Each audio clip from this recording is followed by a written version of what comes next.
আদ্রিত রায় ও কৌশাম্বী চক্রবর্তী বিচ্ছেদের গুঞ্জন কি সত্যি বাস্তব? সম্প্রতি টলিপাড়ায় চর্চার তুঙ্গে উঠেছে আদ্রিত রায় ও কৌশাম্বী চক্রবর্তীর সম্পর্ক নিয়ে। জানা গেছে দীর্ঘদিন ধরে দম্পতির মধ্যে দূরত্ব তৈরি হয়েছে। সূত্রের খবর 2025 সালের জুলাই আগস্ট নাগাদ তারা বিচ্ছেদের নথি সম্পূর্ণ করে ফেলেছে। আর এ বিষয়ে নাকি চূড়ান্ত সিদ্ধান্ত নেওয়া হয়েছে। যদিও নেটপাড়ায় নানা জল্পনা চলছে, কৌশাম্বী স্বচ্ছভাবে জানিয়েছে যারা ভুয়া গল্প ছড়াচ্ছে তারা ভাবুক না, আমি আইনি পদক্ষেপ নেব।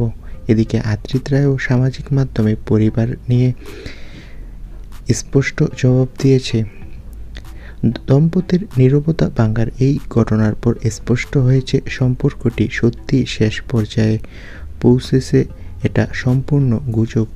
আদ্রিত আর কৌশাম্বী নাকি ভালোই রয়েছে, তেমনটাই জানিয়েছে পরিবার সূত্র।